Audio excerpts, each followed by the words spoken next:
ایک رات کے قیام کے بعد صبح آپ نے فجر کی نماز کے بعد غسل فرمایا، خوشبو لگائی، اپنے بالوں کو تیل لگایا، پھر شہد لگایا۔ شہد گوند کا کام دیتا ہے، چونکہ اب ننگے سر جانا تھا تو بال بڑے تھے آپ کے، شانوں تک آئے ہوئے تھے، تو آپ نے ان کو شہد لگا کے نا وہ کر دیا، جوڑ دیا، آپس میں جوڑ دیا۔ اور عائشہ رضی اللہ تعالیٰ نے آپ کو خوشبو لگائی۔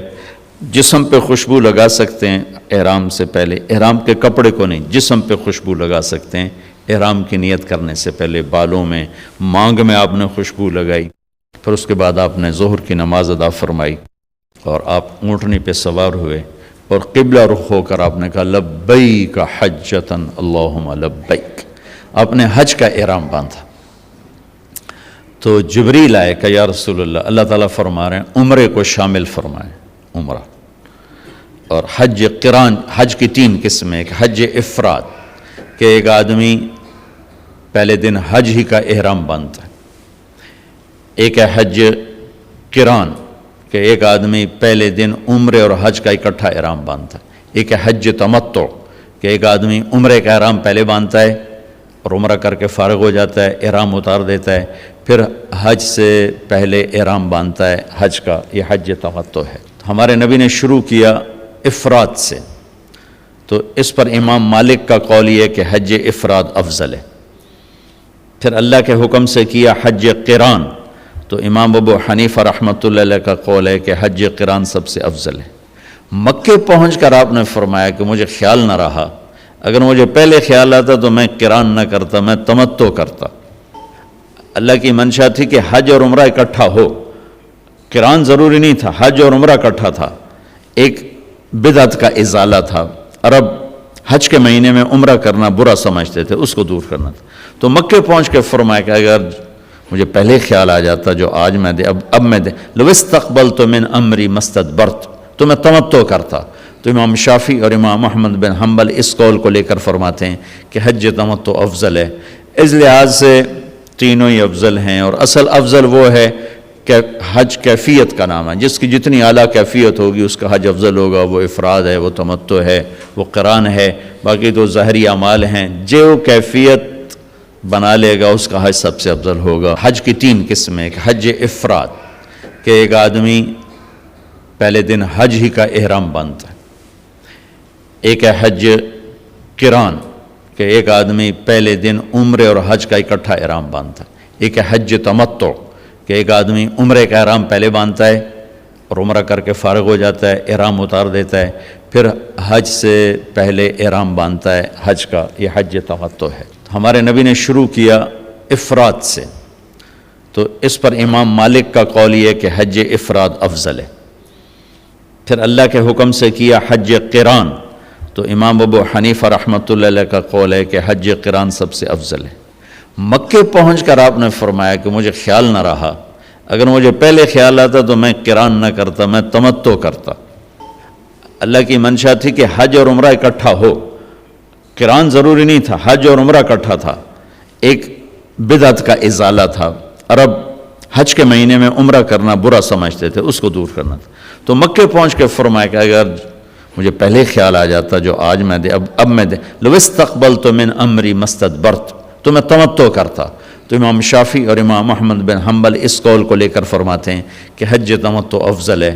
اس لحاظ سے تینوں ہی افضل ہیں، اور اصل افضل وہ ہے کہ حج کیفیت کا نام ہے، جس کی جتنی اعلیٰ کیفیت ہوگی اس کا حج افضل ہوگا۔ وہ افراد ہے، وہ تمتع ہے، وہ قران ہے، باقی تو ظاہری اعمال ہیں، جو کیفیت بنا لے گا اس کا حج سب سے افضل ہوگا، چاہے وہ افراد ہو چاہے وہ قران ہو۔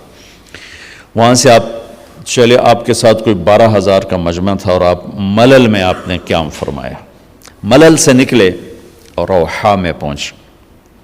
روحا میں کنواں ہے، وہاں میں گیا ہوں، وہاں کا پانی بھی پیا ہے۔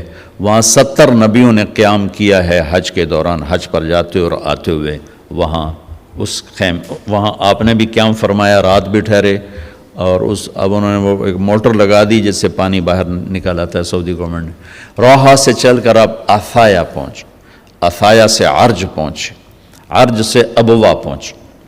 ابوا پہنچے تو سامنے بستی تھی جہاں آپ کے سارے انتظام کیے گئے تھے رہائش کے، اور یہ قافلہ 12,000 کا اب 60-70,000 کا ہو چکا تھا۔ تو ابوا میں آپ کی والدہ کی قبر ہے، حضرت آمنہ رضی اللہ تعالیٰ عنہ کی قبر مبارک ہے۔ تو آپ سڑک سے یوں ہٹ گئے، اندر پہاڑوں میں چلے گئے۔ تو اکثر مجمع تو نیا تھا، انہیں نہیں سمجھ میں آیا کہ اللہ کے نبی اندر کہاں جا رہے ہیں۔ چند ایک کو پتہ تھا کہ آپ کہاں جا رہے ہیں، تو آپ چلتے چلتے چلتے چلتے چلتے ایک جگہ اپنے اونٹنی کو بٹھایا، کوئی وہ 70-80 فٹ اونچا پہاڑ ہے۔ سن 2000 میں اللہ نے مجھے بھی موقع دیا، میں نے قبر کی زیارت کی، تو وہاں سے آپ اوپر چڑھے۔ یہ اپریل کا مہینہ تھا اور ماں کی قبر کے سرانے تشریف لائے، اور یوں اپنے گھٹنے اٹھائے اور ہاتھ یہاں رکھے اور سر یہاں دیا۔ یہ پوزیشن بنائی جیسے چھوٹے بچے بناتے، اور پھر جوں سرہانے بیٹھ کے رونا شروع کیا۔ گھنٹوں گزر گئے، اٹھنے کا نام نہیں لیا۔ صدمہ تو چند دنوں بعد بھول جاتا۔ میں اب اپنی ماں کے یاد میں رونا بھی چاہوں تو رونا نہیں آتا، اپنے باپ کی یاد میں رونا بھی چاہوں تو رونا نہیں آتا۔ اور میرے نبی کو 57 برس گزر چکے تھے ماں کے گئے ہوئے۔ 6 برس کی عمر تھی جب آپ یہاں سے گزر رہے تھے۔ والد کی وفات کے بعد حضرت آمنہ گئی نہیں تھی مدینہ، تو ہمارے نبی 6 برس کے ہوئے تو انہوں نے حضرت عبد المطلب سے اجازت لی کہ میں خامد کی قبر پہ جانا چاہتا ہوں، تو انہیں اجازت دے دی۔ تو یہ ماں بیٹا اور ایک خادمہ ام ایمن، یہ 3 افراد کا قافلہ مدینے پہنچا۔ 1 مہینہ آپ نے وہاں قیام کیا، وادی عقیق میں، وہیں آپ نے 6 برس کی عمر میں تیرنا بھی سیکھا۔ وہاں سے یہ واپس آ رہے ہیں، ابوا کے قریب پہنچے ہیں۔ ابوا بستی وہاں سے 10 میل دور ہے میرے خیال کے مطابق، جو میں نے کیلکولیٹ کیا۔ تو وہاں اچانک موت کا وار ہوا ہے، جسے مجھے لگتا ہے جیسے ہارٹ اٹیک ہوا ہوگا، ہارٹ اٹیک ہوا، اچانک موت کا وار ہوا۔ اور وہ جیسے اللہ نے کروڑوں اربوں سال پہلی وہ جگہ طے کر رکھی تھی، وہ اوپر پہاڑ، ایسے سارے پہاڑ تو یوں ہیں، لیکن وہ پہاڑ اوپر جا کے ایسے فلیٹ ہیں، جیسے چوکور ایک فرش بنا ہوا تھا۔ وہاں یہ دردناک کہانی کا اینڈ ہوا ہے، اور حضرت آمنہ 25 برس کی عمر تھی، وہ بولا نہیں جا رہا تھا، اور بار بار ایسے پہلو بدل رہی تھی۔ اس سے مجھے اندازہ ہوتا ہے کہ شاید ہارٹ اٹیک ہوا ہوگا۔ آخری لفظ بولا کہ کل حی میت و کل جدید بال وقد ولدت طہرا۔ وہ جنگل میں 6 سال کے بچے کو چھوڑتے ہوئے مرنا، اور 6 سال کے بچے کا جنگل میں ماں کو مرتے دیکھنا، اس خوبصورت ہوٹل میں آپ کیسے جان سکتے ہیں وہ اس جگہ کا درد جو میں نے اپنی آنکھوں سے دیکھا۔ اور میں ہزاروں دفعہ یہ قصہ سنا چکا ہوں، ہر دفعہ میرا آنسو بے قابو ہو جاتا ہے کہ میں وہاں پہنچ جاتا ہوں۔ زندگی سوری سفروں میں گزر گئی، ایسا سفر زندگی میں کبھی نہیں کیا، نہ وہ کیفیت نصیب ہوئی۔ بیت اللہ کے اندر 2 دفعہ گیا ہوں، لیکن جو کیفیت حضرت آمنہ کی قبر پر تھی، اور جو اس وقت، چونکہ میں نے تھوڑی تاریخ پڑھی تھی، تو میں وہ ان دھندلکوں میں اللہ کے نبی کا تڑپنا دیکھ رہا تھا، کیسے آپ ماں کہہ رہے تھے، اور پھر چاروں طرف ایسے کالے پہاڑ ہیں، خوف آتا۔ 1400 سال پہلے وہاں کیا ہوگا، میں تو سن 2000 میں گیا تھا تو خوف آتا تھا، کسی گائیڈ کے بغیر آپ جا بھی نہیں سکتے۔ اوہو بیٹا، ہر زندہ نے مرنا ہے اور ہر جوانی نے ڈھلنا ہے۔ مجھے لگتا ہے تیری ماں کا وقت آ چکا ہے، اور میں نے ایک بچہ جنا ہے جو ایک دن سارے عالم کو روشن کرے گا، سارے عالم کو پاک کرے گا۔ جیسے ماتھے کو پڑھ لیا ہو کہ کیا یہ بچہ آگے کیا ہے، کیا ہونے والا ہے، اور جان نکل گیا۔ شاید پتھر جوڑ کے دفن کر دیا یا کوئی گزرے ہوں گے ان سے مدد لی ہوگی، یہ عقدہ آج تک حل نہیں ہوا کہ کس نے وہاں مدد کی ان کو وہاں دفن کرنے میں۔ کوئی راہ گورا گزرے یا کیا ہوا اللہ ہی جانے، کوئی کتاب سے کوئی مدد نہیں ملی۔ نیچے اترے تو آپ ہمارے نبی نے پھر دوڑ لگائی اور اوپر چڑھ گئے۔ میرے نبی نے کہا جب تم پہ صدمے آئیں تو میرے صدمے یاد کرنا، تمہارے اپنے غم بڑے ہلکے ہو جائیں گے۔ تو آپ پھر بھاگ کے اوپر چڑھے۔ آپ اس بچے کا تصور کرو جس نے باپ دیکھا نہیں اور ماں ایک جنگل میں مری ہو، کوئی آسرا سہارا نہیں۔ جب ام ایمن اوپر پہنچی ہیں تو ایک دردناک منظر تھا۔ اللہ کے نبی ماں کی قبر کو چمٹ کر یوں اوپر لیٹے ہوئے تھے، قبر کو پتھروں کو ایسے ہی چمٹے ہوئے تھے۔ ام ایمن قریب آئیں تو آپ سنا، آپ کہہ رہے تھے ماں جی آپ کو تو خبر تھی آپ کے سوا میرا کوئی نہ تھا، آپ مجھے چھوڑ کے کہاں چلی گئی۔ اوہ ہو ام ایمن نے اٹھانا چاہا، انکار کر دی، کھینچ کے نیچے لائیں، کھینچ کے، اور مکے تک کا راستہ یہ معصوم روتے روتے گزرا، روتے روتے۔ تو وہ 57 سال پرانا درد ابھی زخم بھرا نہیں، آپ اس پوزیشن میں بیٹھے اور اتنا روئے کہ سارا رواں آپ کا آنکھ بن کے رو رہا تھا، اور ساری داڑھی آپ کی آنسوں سے تر ہو گئی، اور آپ نے آگے جانے سے انکار کر دیا کہ میں آج رات اپنی ماں کے پاس ٹھہروں گا۔ اللہ اکبر، آگے نہیں گئے، وہیں رات گزاری۔ حالانکہ وہاں تو میں دیکھ کر آیا، وہاں تو 10 آدمیوں کی جگہ نہیں، وہاں 60-70 ہزار آدمی ساتھ، سونے کی تو جگہ ہی کوئی نہیں، لیٹنے کی جگہ ہی کوئی نہیں، آپ نے رات وہیں گزاری۔ ایک دفعہ اس تمنا کا آپ نے یہاں نہیں، ایک اور موقع کہ اگر میری ماں زندہ ہوتی تو تم لوگ دیکھتے میں اس کی کیسی خدمت کرتا، میں عشاء کی نماز کے مصلی پر ہوتا اور میں سورۃ فاتحہ شروع کر چکا تھا، فرض نماز اور مسجد میں باجماعت نماز، اور میں سورۃ فاتحہ پڑھ رہا ہوتا اور ادھر سے آواز آتی بیٹا محمد، تو میں نماز توڑ کے کہتا لبیک ماں جی، میں حاضر ہوں ماں جی۔ وہ رات آپ نے وہاں گزاری، کیا رات تھی۔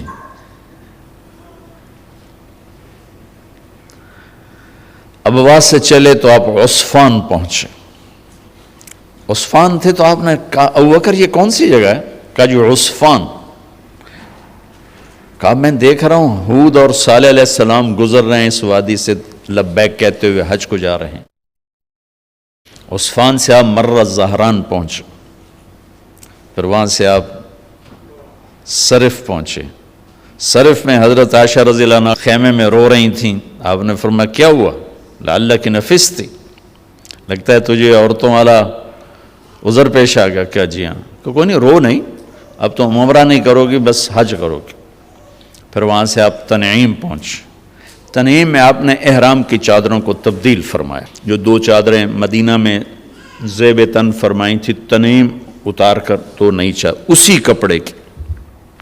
پھر مکہ کے ٹاپ سے آپ انٹر ہوئے اور بیر زی طوا کے کنویں پر آ کر آپ نے قیام فرمایا۔ یہ ہے اتوار کی رات، 25 کو چلے اور 4 کی رات کو، یہ مہینہ 29 کا تھا، تو 4 کی رات کو آپ مکے پہنچ گئے۔ اتوار کو صبح آپ نے غسل کیا، خالی پانی بہایا اور عمرہ کے لیے تشریف لے گئے، تو صفا مروہ کی طرف سے آپ پہنچے۔ باب و بنی شیبہ کے سامنے آپ نے اونٹنی کو بٹھایا، تو بنو ہاشم خاندان کے بچے آ گئے، ان سب کو آپ ملے، کئیوں کو اونٹنی پہ بٹھا لیا، کئیوں کو پیار کیا، گلے لگایا، پھر ان سب سے ہو کر باب و بنی شیبہ، یہ باب و بنی عبد مناف تھا، آپ کے خاندان کا دروازہ تھا، اس سے آپ انٹر ہوئے، اور جب آپ فارغ ہوئے تو باب و بنی مخزوم سے آپ باہر نکلے۔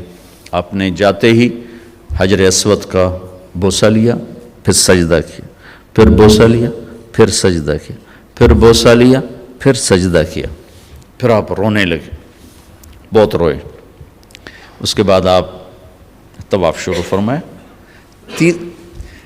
تیسرے یا چوتھے چکر میں آپ نے پانی پی پیا، اور حضرت عمر سے فرمایا کہ عمر حجر اسود کے بوسے پہ لڑائی نہ کرنا، جگہ ملے تو لے لینا، جھگڑا نہ کرنا۔ جیسے ہمارے نادانی میں لوگ وہاں عورتیں بھی ایسی حماقت کرتی ہیں کہ ایک سنت عمل کے لیے فرض چھوڑ دیتی کہ مرد عورت کا یوں آپس میں اختلاط، یہ اس سے بچنا فرض ہے، اور وہ ایک سنت کے لیے گھس رہی اور لڑائی جھگڑے فساد، قریب بھی نہیں جانا چاہیے۔ اللہ کے نبی نے استلام کیا، جب رش ہو گیا تو آپ کے پاس ایک لکڑی تھی، وہ دور سے یوں لکڑی کو لگا کر اور اس کا بوسہ لے لے۔ پہلا آپ نے بوسہ لیا، اس کے بعد رش ہو گیا تو پھر آپ نے ہر دفعہ بوسہ ایک دفعہ بوسہ لیا، اس کے بعد آپ کے پاس ایک لکڑی تھی، اس لکڑی کو آپ یوں چھوتے تھے حجر اسود کو، اور اس کا بوسہ لے لیتے تھے۔ بوسہ صرف ایک دفعہ۔ پھر جب آپ نے 2 نفل پڑھ لیے اور تشریف لے گئے صفا مروہ کے لیے، تو پھر بیت الحجر اسود کا بوسہ لیا اور آپ نے جا کر صفا مروہ پہ 7 چکر پورے کیے۔ بعض روایت میں ہے کہ 3 چکر پیدل کیے، پھر مجمع زیادہ ہو گیا تو 4 اونٹنی پر بیٹھ کر گیا تاکہ لوگ دیکھ لیں۔ اس کے بعد آپ نے اعلان فرمایا کہ بھئی جن کے پاس قربانی کا جانور نہیں ہے وہ احرام کھول دو۔ تو صحابہ نے کہا یا رسول اللہ آپ کھولیں، تو آپ نے فرمایا کہ میرے پاس قربانی کا جانور ہے، ابو بکر کے پاس، عمر، زبید، طلحہ یہ نہیں کھولیں گے جو کہ ان کے پاس بھی قربانی کا جانور ہے، باقی جن کے پاس نہیں کھول دو۔ تو سب نے کھول دی، اور حج افراد بھی تمتع بن گیا، حج قران بھی تمتع بن گیا۔ اب نہیں ہو سکتا، اب جو نیت کریں گے وہی کرنی پڑے گی، لیکن اللہ کے نبی کا خاص حکم تھا تو سب کا حج تمتع بن گیا۔ اتوار، پیر، منگل، بدھ 4 دن آپ وہاں ٹھہرے۔ ان 4 دنوں میں آپ بیت اللہ تشریف نہیں لائے، طواف بھی نہیں کیا۔ کسے نہیں کیا؟ کہ میرے آنے سے لوگوں کو تکلیف ہوگی، رش بڑھے گا، تو لوگوں کو تکلیف سے بچانے کے لیے نفل عبادت چھوڑنا میرے نبی کا طریقہ۔ ہم نفل پڑھنے کے لیے لوگوں کی جئی تئی پھیر کے رکھ دیتے۔ ایک کسی بزرگ سے کسی نے پوچھا کبھی آپ کی تہجد قضا ہوئی؟ کہنے لگے زندگی میں 1 دفعہ ہوئی۔ وہ کیسے ہو گئی؟ کہ میں ایک جگہ مہمان تھا تو تہجد میں اٹھا تو دروازے کے پاس ایک آدمی سویا ہوا تھا، تو دروازے تک جانے کے لیے اسے کراس اس کے اوپر سے گزرے بغیر راستہ کوئی نہیں تھا، تو مجھے خطرہ ہوا میں اس کے اوپر سے گزرا تو اس کی آنکھ کھل جائے گی، تو میں واپس آ کے لیٹ گیا۔ بس زندگی میں 1 دفعہ میری تہجد قضا ہوئی ہے۔ تو ہم لوگ نوافل کے لیے لوگوں کو اذیت میں ڈال دیتے، اور میرے نبی نے طواف جیسا عمل، طواف کے ہر قدم پہ 70,000 نیکی لکھی جاتی، طواف جیسا عمل نہیں کیا کہ میں جاؤں گا رش بڑھے گا لوگوں کو تکلیف ہوگی۔ صرف بدھ کو گئے، ظہر کی نماز پڑھی اور حج کا طریقہ بتایا۔ پھر جمعرات کو آپ نے اپنے قافلے کو لے کر، یہ اب قافلہ کوئی 1 لاکھ کے قریب ہو چکا تھا، اب مینا تشریف لے گئے، مسجد خیف، وہاں آپ کا خیمہ لگا، وہاں آپ نے 5 نمازیں ادا فرمائیں۔ یہ جمعرات کا دن تھا، اور 5 نمازوں کے علاوہ وہاں کوئی اور عمل آپ نے نہیں فرمایا۔ اور جمعے کی صبح پھر آپ نے فجر کے بعد ہی عرفہ کی طرف سفر شروع فرمایا، اور جبریل نے آ کر کہا یا رسول اللہ، اللہ کہہ رہے ہیں لبیک، زور سے کہیں، زور سے لبیک کہیں۔ تو آپ بھی اور صحابہ بھی زور زور سے لبیک کہہ رہے تھے۔ پھر وہاں آپ کے لیے سرخ رنگ کا چمڑا، اس کا خیمہ لگایا گیا تھا، وہاں جاتے ہی آپ نے بیٹھ گئے، آرام کیا زوال تک۔ اس کے بعد آپ نے اٹھ کے غسل فرمایا، پھر بلال سے پوچھا زوال کا وقت ہو گیا؟ کہا جی ہو گیا۔ پھر آپ تشریف لائے اور آپ نے خطبہ دیا۔ اس کے جو بڑے بڑے عنوان ہیں وہ میں دہرا دیتا ہوں۔ 10 تاریخ کو خطبہ دیا، 11 کو دیا، 9 کو دیا، 9، 10، 11، 3 دن آپ نے تقریر فرمائی۔ ایک ہی تقریر ہے، تینوں دن ایک ہی تقریر ہے، تھوڑی کمی بیشی کے ساتھ۔ اور ہر تقریر کو آپ نے یہاں سے شروع کیا کہ لوگوں، جیسے یہ بیت اللہ قابل احترام ہے، یہ دن قابل احترام ہے، یہ مہینہ قابل احترام ہے، تمہارے جان، تمہارے مال، تمہاری عزت ایک دوسرے کے لیے قابل احترام ہے، کسی کی جان کے دشمن نہ بننا، کسی کے مال کے دشمن نہ بننا، کسی کی عزت اور آبرو کے دشمن نہ بننا۔ حقوق العباد پر ہی یہ سارا خطبہ مشتمل ہے، عبادات کا اس میں کوئی ذکر نہیں آیا ہے۔ دوسرا ارشاد فرمایا کہ آپس کی لڑائیاں میں نے بند کر دی ہیں، اور سب سے پہلے میں اپنے خاندان کی لڑائی ختم کرتا ہوں۔ آپ کے تایا کے پوتے ربیہ بن ایاس بن حارث بن عبد المطلب کو حذیل نے قتل کیا تھا، فرمایا میں یہ خون معاف کرتا ہوں، آج کے بعد تمہاری جاہلیت کی لڑائیاں میرے پیروں تلے دفن ہوگی۔ پھر فرمایا آج کے بعد میں سود کو ختم کرتا ہوں، یہ میرے پیروں تلے دفن ہو گیا۔ کسی نے نہیں دینا، کسی نے نہیں لینا، تمہارے لیے تمہارا اصل مال ہے، سود میں نے حرام کر دیا ہے۔ اور سب سے پہلے میں اپنے چچا عباس کا سود ختم کرتا ہوں۔ عباس رضی اللہ عنہ پورا بینک تھے، پورا بینک، ان کا سود اتنا تھا جیسے آج کل کے بینکوں کا سود ہے، اتنا بڑا سود کا نظام تھا۔ یہ میں نے ایک عرب سے سنا ہے، پڑھا نہیں، سنا ہے کہ حضرت عباس نے فرمایا کہ میرے بھتیجے نے میرا سود ختم کیا ہے، میں اصل بھی ختم کرتا ہوں۔ اس پر اللہ نے ان کے خاندان کو 524 سال حکومت عطا فرمائی۔ 132 ہجری سے لے کر 656 ہجری تک حضرت عباس کی اولاد نے حکومت کی۔ یہ اس قربانی کا صلہ تھا جو انہوں نے سود کے ساتھ اصل کو بھی معاف کر دیا، کہ میں سود ختم کرتا ہوں۔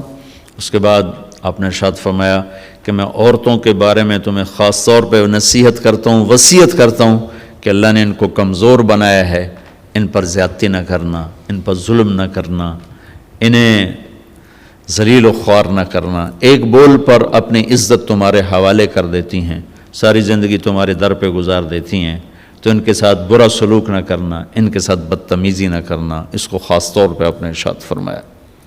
پھر ارشاد فرمایا کہ امانت میں کبھی خیانت نہ کرنا، امانت میں کبھی خیانت نہ کرنا۔ پھر ارشاد فرمایا جو کسی کی ضمانت اٹھائے گا پھر اسے وہ ادا کرنی پڑے گی۔ سکھیرا صاحب نے میری ضمانت اٹھائی، میں وہ کام نہیں کر سکا تو اب سکھیرا صاحب کے ذمے ہو گیا، ان کو کرنا پڑے گا۔ والزعیم غارم، اور کسی سے کوئی چیز مانگ کے لو تو اسے واپس کرنا ضروری ہے، اسے واپس کرنا ضروری ہے، امانت میں خیانت نہ کرنا۔ اور اگر دنیا کو سامنے رکھ کر چلو گے تو ہمیشہ تم منتشر رہو گے، آخرت کو سامنے رکھ کر چلو گے تو ہمیشہ خوشباش رہو گے، تمہاری زندگی مطمئن رہے گی، پرسکون رہے گی۔ اپنے نوکروں پر رحم کرنا، زیادتی نہ کرنا، ظلم نہ کرنا، انہیں وہ کھلانا جو کھاتے ہو، انہیں وہ پہنانا جو پہنتے ہو۔ اپنے نوکروں کو، اس وقت تو غلام تھے، آج میں نوکر کا لفظ آج استعمال کر رہا ہوں، ان کی مار پیٹ نہ کرنا۔ اگر تمہارا کام صحیح نہیں کرتے تو ان کو بیچ دینا۔ بیچنے کی جگہ میں یوں کہہ دیتا ہوں کہ اگر تمہارا کام صحیح نہیں کرتے تو فارغ کر دو، لیکن گالی دینا، مارنا پیٹنا، شہروں کا تو پتہ نہیں کہ دیہاتوں میں تو ہمارے ذمہ دارہ ماحول میں کھال اتار دیتے ہیں، ذمہ دار جانوروں کا سلوک کرتے ہیں نوکروں کے ساتھ، اور ماں بہن کی گالیاں، اس قدر گالیوں کے طوفان ہیں۔ تو میرے نبی نے کہا یہ ظلم نہ کرنا۔ ایک مزدوری پوری نہیں دیتے، ایک اوپر سے گالیاں دیتے ہیں۔ میں ایک دفعہ بیٹھتا ڈیرے میں تو ایک آ گیا، میں لوہار تھا، رونے لگا۔ میں کہا کی ہو جائی؟ کہ باجی میاں صاحب غریباں دی نہ ماں ہوندی ہے، نہ بہن ہوندی، نہ دھی ہوندی ہے، صرف ذمہ داراں دی ہوندی ہے، ساڈی تے نہ ماں ہے، نہ بہن ہے، نہ دھی ہے، جڑی گل تے مرضی سانوں بے عزت کر چھڈن، دھیاں بہناں تو ذمہ داراں دیاں ہوندیاں۔ اتنا اس نے درد سے کہا کہ میں اب بھی رو پڑا ہوں، اتنے درد سے اس نے کہا۔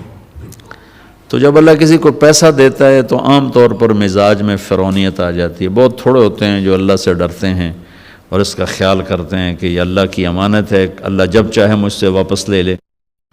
اکثریت ایسے ہوتے ہیں کہ وہ بدتمیز ہو جاتے ہیں، ڈانٹ ڈپٹ، گالی گلوچ، مار پیٹ، بہت برا سلوک کرتے ہیں۔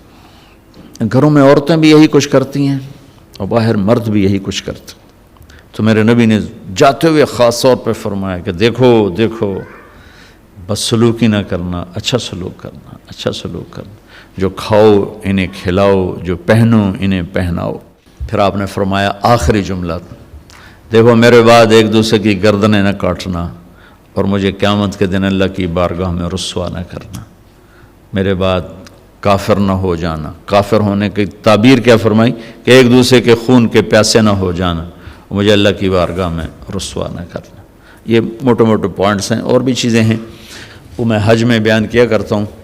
اس کے بعد آپ نے ظہر اثر کٹھی پڑھی اور اونٹنی کو لے گئے جبل رحمت، بیت اللہ کی طرف منہ کیا اور پھر دعا کے لیے ہاتھ اٹھائے۔ آپ بھی حج پہ تشریف لے جا رہے ہیں، اللہ تعالیٰ ہمیں بھی جانے کی توفیق دے، دعا مانگتے ہیں، لیکن مجھے نہیں یاد کہ کوئی دعا آدھے پونے گھنٹے سے لمبی مانگنے کی کوئی ہمت ہوئی ہو۔ میرے نبی نے جو ہاتھ اٹھائے ہیں تو یہ 6 گھنٹے کی دعا مانگی آپ نے، 5 سے 6 گھنٹے، اپریل کا مہینہ، دھوپ سر پر اور اونٹنی پر بیٹھے ہوئے، نہ پیچھے کوئی ٹیک ہے، نہ اوپر خیمہ ہے، نہ کوئی ڈرنکس آ رہے ہیں، نہ کوئی کھانے آ رہے ہیں۔ تو صحابہ آپس میں کہنے لگے روزہ ہے، آپ کھا ہی نہیں رہے، پی نہیں رہے؟ تو حضرت عباس کی بیگم ام فضل رضی اللہ تعالیٰ نے دودھ کا پیالہ بھیجا، وہ پیالہ آپ نے پانی، وہ دودھ کا تھا، وہ آپ نے پی لیا تو پتہ چلا کہ نہیں آپ کا روزہ نہیں ہے، ورنہ کچھ نہیں کھایا سارا دن۔ اسی وقوف میں ایک صحابی اونٹ سے گرے اور ان کا انتقال ہو گیا، تو آپ نے فرمایا کہ اس کو یہیں دفن کر دو اس کے احرام میں ہی، اور اس کا سر نہ ڈھانکو، سر ننگا ہی رکھو، یہ قیامت کا دن اٹھے گا تو لبیک کہتا ہوا اٹھے گا۔ وہ کون تھے مجھے کسی کتاب میں ان کا نام نہیں ملا، مگر صحابہ میں کوئی تھے تو جو ان کا وہاں انتقال ہوا، اور وہ 1.25 لاکھ مقدس لوگوں نے ان کا جنازہ پڑھا، 1.25 لاکھ وہ لوگ جن سے اللہ نے کہا رضی اللہ عنہم ورضوا عنہ، میں ان سے راضی ہو گیا، ایسے لوگوں نے ان کا جنازہ پڑھا۔ پھر آپ مغرب سورج ڈوبنے کے بعد آپ نے حضرت اسامہ کو اپنے پیچھے بٹھایا اور وہاں سے نکلے، اور آپ راستے میں اپنے ایک جگہ استنجا کیا، وضو کیا، پھر آپ مزدلفہ میں آئے۔ اب 9 کو شام کو نکلنا ہے مزدلفہ کے لیے، اور وہاں آپ نے پہلے مغرب کی نماز پڑھی، پھر سامان رکھوایا، پھر عشاء پڑھی، پھر آپ نے وہاں رات قیام فرمایا، اور اس رات آپ نے تہجد نہیں پڑھی، تہجد نہیں پڑھی۔ زندگی بھر آپ نبیوں میں تو ویسے ہی جسمانی طاقت بھی ہوتی ہے اور روحانی طاقت کی تو خیر انتہائی کوئی نہیں، لیکن آپ نے تہجد نہیں پڑھی، جان بوجھ کے نہیں پڑھی کہ مزدلفہ میں لوگ تھک کے پہنچتے ہیں، تو آپ سوئے رہے تاکہ کوئی تھکا ہوا میرا امتی سوتا بھی رہے تو اس کو میری سنت کا اجر مل جائے۔ ہمت والے پڑھیں، مبارک رات ہے، لیکن کوئی تھکا ہوا میرے جیسا اٹھنے کی ہمت نہ ہو تو اس کے لیے بھی میرا نبی کیا خوبصورت طریقہ چھوڑ کر گئے ہیں کہ آپ نے تہجد جان بوجھ کے نہیں پڑھی۔ بلکہ میں بیٹھا تھا حرم میں تو شیخ عطیہ سالم بہت بڑے عالم تھے، اللہ ان کو بخشش فرمائے، مسجد نبوی میں ان کا بہت بڑا درس، سب سے بڑا درس ان کا ہوتا تھا، تو میں جب جاتا تھا تو ان کے درس میں ضرور بیٹھتا تھا مغرب سے عشاء۔ ایک دفعہ وہ اس بات پر گفتگو فرما رہے تھے کہ آپ نے اس رات تہجد کی نماز نہیں پڑھی، وطر پڑھے کہ نہیں پڑھے، وطر، چونکہ وطر آپ نے کبھی سفر میں بھی نہیں چھوڑے تھے، وطر پڑھے کہ نہیں پڑھے، تو فرما رہے تھے دیکھو بھائی میں نے تو بہت کوشش کی، مجھے کسی کتاب میں نہیں ملا کہ آپ نے وطر پڑھے کہ نہیں پڑھے، اگر کسی کو مل جائے تو مجھے آ کے بتانا، میں اسے بہت بڑا انعام دوں گا، میں اسے بہت بڑا انعام دوں گا۔ کہ لگتا ہے کہ آپ نے وطر بھی نہیں پڑھے اس رات اور سو گئے، تاکہ جو بیچارے تھکے ہارے آتے ہیں، اب تو ویسی رش اور 8 گھنٹے بعد لوگ پہنچتے ہیں، اور پھر لائنیں لگی ہوتی ہیں، استنجا خانے ہوتے ہیں، بیچارے بس ایسا ہی معاملہ ہوتا ہے۔ ایک ہمارے دوست ذمہ دار وہ گئے مزدلفہ پہنچے تو بیٹی اور بیگم ساتھ تھی، تو ان کو بٹھا کر گئے کہ میں وضو کر کے آتا ہوں، سامنے ٹوائلٹس تھے، اور وہ کہتے میں نشانیاں لگا کے گیا، یوں نشانیاں لگا کے بھائی ایتھے بس کھلوتی، ایتھے اے وہ وضو دی جگہ۔ اب جب ان کو لگ گیا گھنٹے میں سارا نقشہ بدل گیا، وہاں سینکڑوں بسیں آ کے کھڑی ہو گئی، واپس آیا تھا نشانیاں ساریاں غائب، وہ ساری رات طواف ہی کرتے رہ گئے، نہ بیوی ملی نہ بیٹی ملی، ان بیچاروں کو نفل پڑھنے کہاں سے یاد آئیں گے۔ تو میں قربان جاؤں، میرے نبی اپنی امت کو کیسی سہولتیں دے کر گئے. تہجد ہی نہیں پڑھی، حالانکہ آپ کے لیے کیا مشکل تھا، ساری رات پڑھتے رہتے، سو گئے.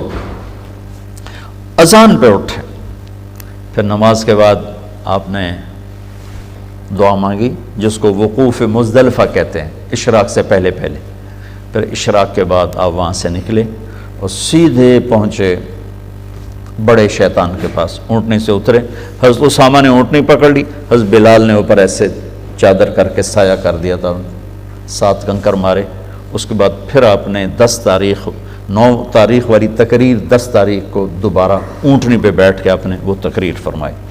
پھر اس کے بعد آپ اترے اور آپ نے 63 اونٹ ذبح فرمائے اپنی طرف. 63 سال عمر کے تھے، 63 اونٹ. 100 اونٹ ساتھ تھے، تو 100 میں سے 63 الگ کیے، 63 میں سے 5 سامنے کھڑے کیے، ان میں سے 1 آگے لا کر اس کو ذبح کیا. تو ساری دنیا نے عجب نظارہ دیکھا. اونٹوں میں جنگ شروع ہو گئی، ہر اونٹ آگے بڑھ کے ذبح ہونے کے لیے زور لگا رہا تھا. ہر ایک کی تمنا تھی کہ میں ذبح ہو جاؤں اللہ کے نبی کے ہاتھوں. جب تک آپ نے برچھا نہیں پھینکا اونٹوں میں یہ جنگ جاری رہی. ہم آہوان صحرا سر خود نہاد برکف بامید آن کے روزے بشکار خواہی آمد.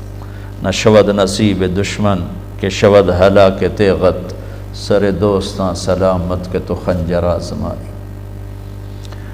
جب آپ نے پھینک دیا برچھا تو پھر اونٹ کھڑے ہوئے سیدھے. پھر آپ نے کہا علی ایک گوشت کا ٹکڑا لے لو اور دیگ پہ چڑھا دو، اور باقی سب سے کہو جو لے جانا چاہے لے جاؤ.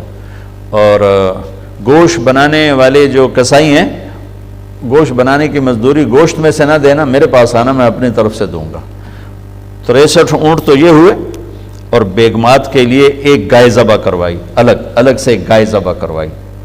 اس کے بعد پھر آپ نے معمر بن عبداللہ رضی اللہ عنہ کو بلایا.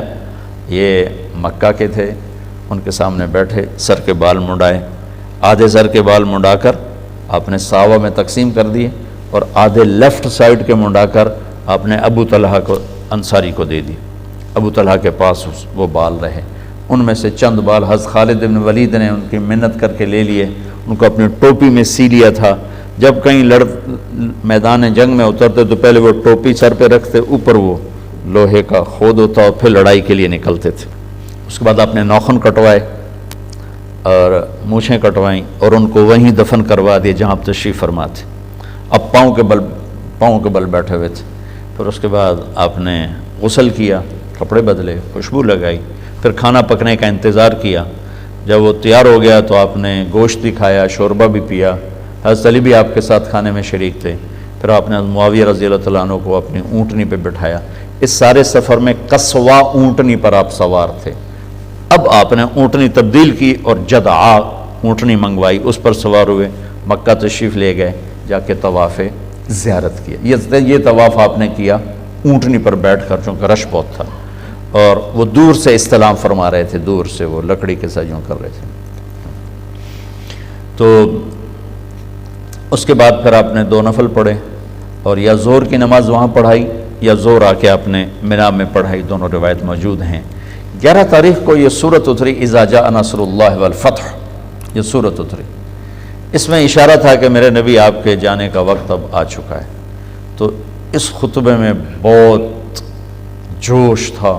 آپ تشریف لے گئے، آپ نے کنکر مارے، اور پہلے دن 10 تاریخ کو تو ایک ہی کو مارتے ہیں، پھر 11 کو تینوں کو، پہلا پھر دوسرا پھر تیسرا.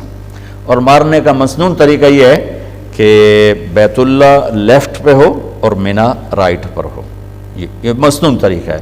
لیکن اب چونکہ رش ہے تو جدھر سے بھی جگہ ملے وہی مسنون ہے. امام ابو حنیفہ رحمۃ اللہ علیہ سے شخص نے کہا جی نہر میں نہاتے ہوئے میرا منہ قبلے کی طرف ہو یا میری پیٹھ قبلے کی طرف. وہ کہنے لگے بھائی نہر میں نہاتے ہوئے تیرا منہ کپڑوں کی طرف ہو، کہیں کوئی چور اٹھا کے نہ لے جائے. تو آج کل کنکری مارتے ہوئے یہ نہ دیکھو قبلہ کدھر ہے مینا کدھر ہے، یہ دیکھو راہ کتھوں لبتا ہے، جتھوں راہ لبے اتھوں وڑ جاؤ. تو خیر اللہ آل سعود کو جزائے خیر دے، جو انہوں نے خدمت کر دی ہے حرم کی، پچھلے 14 صدی میں ایسی کسی نے نہیں کی۔ اب جس وقت بھی چلے جائیں موقع آسانی سے مل جاتا ہے کنکری مارنے کا۔ تو آپ نے 10 تاریخ کو تو ایک ہی کو کنکر مارے تھے، پھر جب 11 کو گئے تو پہلے کنکر مار کے پھر آپ نے دعا مانگی۔ یہ دعا تھی کوئی پونے گھنٹے کی دعا مانگی آپ، پھر دوسرے کو مارے، پھر پونے گھنٹے کی دعا کی، پھر تیسرے کو مارے، پھر دعا نہیں کی۔ یہاں دعا کیوں نہیں کی؟ کہ یہاں جگہ تنگ تھی، اور پھر وہی بات آ گئی کہ تنگ جگہ کی وجہ سے کھڑے ہونے پر رش اور دھکم پیل، تو آپ نے دعا چھوڑ دی، عمل چھوڑ دیا، اپنے ساتھیوں کو تکلیف سے بچایا، پھر اونٹنی پر سوار ہوئے۔ اور چونکہ یہ آیت آ چکی، یہ صورت آ چکی تھی اذا جاء نصر اللہ والفتح، تو اس میں اشارہ تھا کہ اب آپ کے جانے کا وقت قریب ہے۔ تو یہاں جو آپ نے خطبہ شروع کیا ہے اس کا ابتدا بہت دردناک ہے، اور آپ کی آواز میں اتنا جوش پیدا ہو گیا۔ پہلے جتنے آپ نے خطبے دیے اس میں آگے کھڑے ہوتے تھے بتانے والے، ترجمان اور مکبر، جیسے تکبیر کہتے ہیں نماز میں رش زیادہ ہو، تو آپ کا عرفات کا خطبہ بھی مکبر کھڑے تھے جو کہہ رہے تھے اللہ کا نبی یوں فرما رہے ہیں، اللہ کا نبی نے یہ فرمایا، ربیہ یہ کہو، ربیہ یہ کہو۔ لیکن 11 تاریخ کے خطبے میں مینا کی لمبائی 4 میل ہے، تو آپ بالکل آخری شیطان کے بعد جو شروع میں ہے وہاں سے آپ بیان کر رہے تھے، اور 4 میل دور تک آپ کی آواز جا رہی تھی، اور قریب کھڑے ہوئے، خیموں میں بیٹھے ہوئے، پہاڑ پہ چڑھے ہوئے، مزدلفہ کے بارڈر پر بیٹھے ہوئے سب لوگ آپ کی بات کو اس طرح سن رہے تھے جیسے آپ میری بات کو سن رہے ہیں۔ اور اس کی ابتدا یہاں سے فرمائی ایھا الناس عسیٰ اللہ تلقونی بعد عامی ھذا، لوگوں یہ میری تمہاری آخری ملاقات ہے، آج کے بعد میری تمہاری ملاقات کبھی نہیں ہو سکے گی۔ یہاں سے شروع کر باقی سارا خطبہ وہی ہے جو میں نے آپ کو پہلے عرض کیا ہے۔ عرفات مزدلفہ میں آپ نے آدھی رات کے بعد مستورات کو جانے کی اجازت دے دی، تو آپ کی بیگمات میں حضرت سودا چلی گئی، حضرت ام حبیبہ چلی گئی، حضرت ام سلمہ چلی گئیں، اور صحابہ کی بیگمات میں حضرت ابوبکر کی بیگم اسماء بنت ابی عمیس وہ تشریف لے گئیں، اور باقی غیر معروف، یہ معروف تھیں تو ان کے نام حدیث میں موجود ہیں، باقی غیر معروف یعنی آدھی رات کے بعد کمزور لوگ، بیمار لوگ، مستورات والے لوگ، چاہے وہ جوان صحت مند بھی ہوں، تو اپنی مستورات کو لے کر 12 بجے کے بعد وہ وہاں سے نکل سکتے ہیں مینا کے لیے۔ لیکن آپ نے کہہ دیا کہ دیکھو کنکریاں فجر طلوع صبح صادق کے بعد ہی مارنا، صبح صادق کے بعد۔ لیکن ام حبیبہ رضی اللہ تعالیٰ نے جاتے ہوئے ٹکا دیں، تو آپ نے ان کو دہرانے کا حکم نہیں دیا کہ بھئی تو دہرا، تیری کنکری نہیں ہوئی، دوبارہ کر، یہ آپ نے نہیں فرمایا۔ تو لگتا ہے کوئی گنجائش ہوگی اس میں، بہرحال میں مسائل میں نہیں پڑھتا جو کہ مسائل میں اختلاف ہے، تو یہ اہل فتویٰ کا کام ہے۔ اس کے بعد 12 تاریخ کو آپ نے اجازت دے دی، جو جانا چاہیں چلے جائیں کنکری مار کے، تو لوگ کنکری مار کے جاتے رہے، نکلتے رہے، لیکن زیادہ لوگ آپ کے ساتھ ہی رہے۔ پھر آپ 12 کو زوال کے بعد تشریف لے گئے، اسی طرح تینوں شیطان کو کنکری مار کر 2 پر دعا مانگی، پونا گھنٹہ، تیسرے پر ایسے ہی آ گئے۔ پھر 13 کی زوال کے بعد آپ نے یہ تینوں کنکریاں اونٹنی پر بیٹھ کر ہی آپ نے رمی فرمائی، اور وہاں سے خیف و بنی کنانہ تشریف لے گئے۔ زور، عصر، مغرب، عشاء 4 نمازیں آپ نے وہاں پڑھی۔ وہاں حضرت عائشہ نے کہا کہ میرا عمرہ رہ گیا تھا، میں نے عمرہ کرنا ہے، تو آپ نے فرمایا تیرا حج ہو گیا؟ کہ نہیں، میری باقی ساری سوکنوں نے کیا ہے، میرا رہتا ہے، میں نے کرنا ہے۔ تو ایک مقابلہ تو ہوتا ہی ہے۔ تو آپ نے حضرت عبد الرحمن بن ابی بکر آپ کے بھائی کو بلا کر کہا کہ جاؤ اپنی بہن کو مسجد عائشہ، جس کو اب ہم کہتے ہیں تنعیم، ہمارے لیے کتنی سہولت اللہ نے کر دی کہ اب آرام سے وہاں جا کے احرام باندھو اور آ جاؤ عمرہ کرنے کے لیے۔ حضرت عائشہ کی برکت سے ہمیں یہ دولت مل گئی ہمیشہ کے لیے، تو ان کو بھیجا عمرہ کرا کے، جب آ جاؤ پھر مجھے بتانا۔ تہجد میں آپ اٹھے بیت اللہ، راستے میں حضرت عائشہ ملی، آ رہی تھی اپنے بھائی کے ساتھ، جاتے ہی آپ نے نفل نہیں پڑھے، طواف وداع کیا۔ طواف وداع کے بعد آپ ملتزم سے اس طرح چمٹ گئے، اس طرح دونوں ہاتھ لگا دیے، اس طرح سینہ ملتزم کے ساتھ، اور یہ گال اس طرح۔ وہ بہت دیر اس طرح کھڑے اللہ سے، اپنے رب سے باتیں فرماتے رہے، کوئی دعائیں مانگتے رہے، کیا بات ہوئی وہ اللہ جانے اور اللہ کا نبی جانے۔ اس کے بعد آپ نے فجر کی نماز کے لیے تشریف لائے، تو سلمہ رضی اللہ تعالیٰ نے عرض کی یا رسول اللہ میں تو بیمار ہو گئی ہوں، طواف ودا نہیں کر سکتی. تو آپ نے کہا کوئی نہیں، جب میں نماز پڑھاؤں گا نا تم اونٹنی پر بیٹھ کر ہمارے نمازیوں کے پیچھے سے طواف کر لینا. تو آپ نے وہ فجر کی نماز پڑھائی. تو حضرت سلمہ کہتی ہیں کہ میں نے سنا آپ فجر کی نماز اس رات اپنے والطور وکتاب مستور فی رق منشور والبیت المعمور والسقف المرفوع والبحر المسجور ان عذاب ربک لواقع ما له من دافع یوم تمور السماء مورا وتسیر الجبال سیرا. یہ آیت آپ نے پہلی رکعت میں آپ نے سورۃ طور پڑھی، دوسری کا وہ نہیں بتایا، لیکن پہلی رکعت کا بتایا کہ سورۃ والطور کی تلاوت فرمائی. اس کے بعد آپ نے زمزم کا پانی بھروایا. کسی نے کہا جی حضرت صفیہ کو تو مینسز آ گئے، کہو یہ تو ہمیں روک دے گی.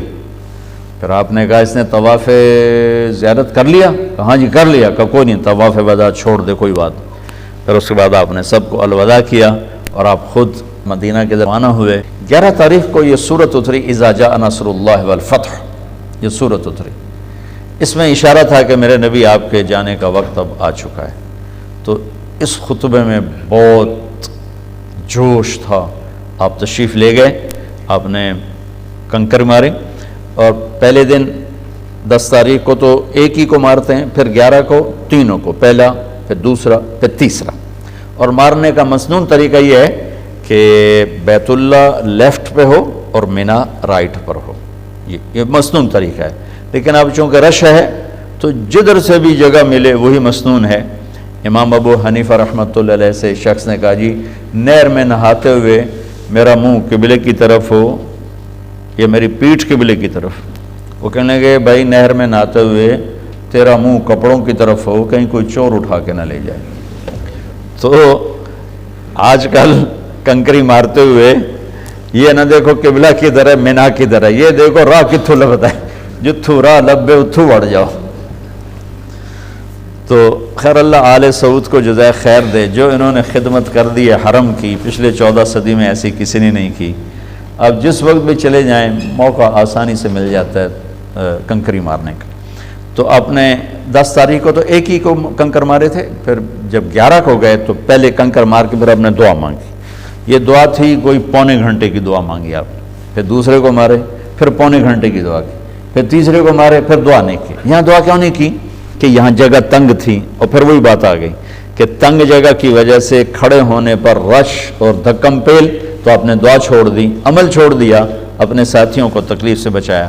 پھر اونٹنی پر سوار ہوئے. اور چونکہ یہ آیت آ چکی، یہ صورت آ چکی تھی اذا جاء نصر اللہ والفتح، تو اس میں اشارہ تھا کہ اب آپ کے جانے کا وقت قریب ہے. تو یہاں جو آپ نے خطبہ شروع کیا ہے اس کا ابتدا بہت دردناک ہے. اور آپ کی آواز میں اتنا جوش پیدا ہو گیا. پہلے جتنے آپ نے خطبے دیے اس میں آگے کھڑے ہوتے تھے بتانے والے، ترجمان اور مکبر، جیسے تکبیر کہتے ہیں نماز میں رش زیادہ ہو. تو آپ کا عرفات کا خطبہ بھی مکبر کھڑے تھے جو کہہ رہے تھے اللہ کا نبی یوں فرما رہے ہیں، اللہ کا نبی نے یہ فرمایا، ربیہ یہ کہو، ربیہ یہ کہو. لیکن 11 تاریخ کے خطبے میں مینا کی لمبائی 4 میل ہے.